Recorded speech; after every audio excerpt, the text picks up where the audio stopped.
Hello everyone, in this video lecture we are going to solve some MCQ. Here first one, a concave mirror produces a magnification of +2.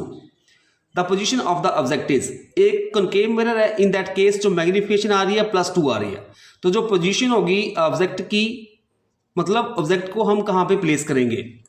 So magnification positive आ रही है, means जो image form होगी किस तरह की होगी, virtual and erect.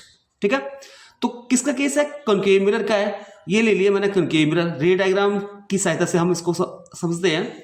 ये आ गया पोल, ये आ गया फोकस, ये आ गया इसका centre.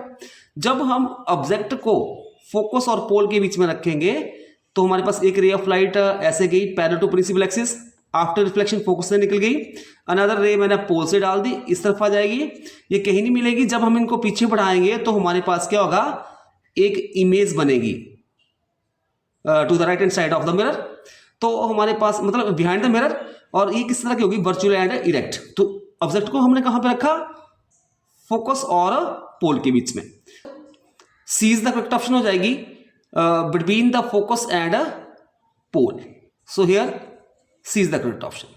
Next question, a concave mirror has a focal length of 20 centimetre. Where in front of the mirror should an object be placed so that an erect image is formed?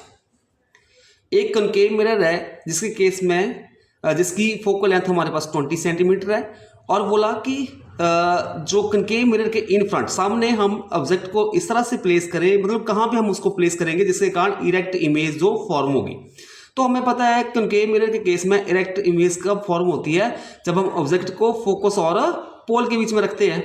तो in that case यहाँ पे जो distance आ रही है 20 centimetre, ये भी focus से ज़्यादा हो जाएगी, मतलब इस साइड आ जाएगा 30 में आएगा, 35 ओनली हमारे पास 10 centimetre. So here A is the correct option, क्योंकि फोकल लेंथ कितनी है इसकी, वो हमारे पास 20 है. तो इसके बीच में जब रखोगे तो कम डिस्टेंस के ऊपर रखेंगे ना, जैसे यहाँ पे. ठीक है, so here A is the correct option. Next question, the source of light in torches, Searchlight and headlights of vehicle should be placed. जो सोर्स ऑफ लाइट होगा टॉर्च के केस में, सर्च लाइट के केस में, headlight of vehicle जो होती है in that case, उसको जो सोर्स ऑफ लाइट है उसको हम प्लेस करेंगे very near to the focus of the reflector. So here B is the correct option. इसके पीछे जो रीजन होता है, the source of light should be place close to the focus so that a parallel beam of light is obtained. Next question, a 10 millimeter long pin is placed vertically in front of a concave mirror. A 5 millimeter long image of the pin is formed at 30 centimeter in front of the mirror. The focal length of the mirror is. एक 10 millimetre long pin जो है उसको हम place करते हैं vertically in front of concave mirror के. एक जो उसकी इमेज बनती है 5 मिलीमीटर लॉन्ग इमेज बनती है पिन की, जो कि 30 सेंटीमीटर डिस्टेंस के ऊपर बन रही है इन फ्रंट ऑफ मिरर के.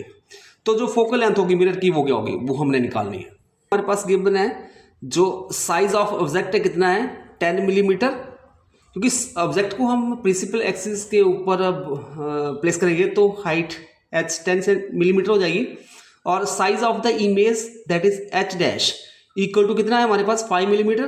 तो ये बनेगा -5 मिलीमीटर, क्योंकि इन फ्रंट बन रही है तो वो किस तरह की होगी, रील एलिवेटेड होगी. ठीक है, मतलब डाउनवर्ड डायरेक्शन में बनेगी. तो हमारे पास यहाँ पे और गिवन क्या है, v हमारे पास गिवन है, वो कितना है -30 सेंटीमीटर, और u हमारे पास आ जाएगा, वो हमने निकालना है. सो मैग्निफिकेशन हमें पता है m is equal to h dash over h is equal to -v upon u के बराबर होता है. थोड़ा रीडेंस करते हैं तो u is equal to -v h over h dash बन जाएगा. v कितना है हमारे पास, माइनस ऑलरेडी यहाँ पे है -30 मल्टीप्लाई h कितना है 10, और h डैश कितना है हमारे पास, दिस इज 5. ठीक है, तो यहाँ पे माइनस माइनस प्लस हो जाएगा, और एक माइनस आगे हो गया तो ये माइनस एक रह गया ना, और यहाँ पे 5 to the 10 30 to the 60 centimetre. So here D is the correct option. Next question, a concave mirror can form a real enlarged image of an object when the object lies. एक concave mirror जो है वो real और enlarge image बनाएगा object की, जब हम object को प्लेस करेंगे between the focus and centre of the curvature. So here C is the correct option.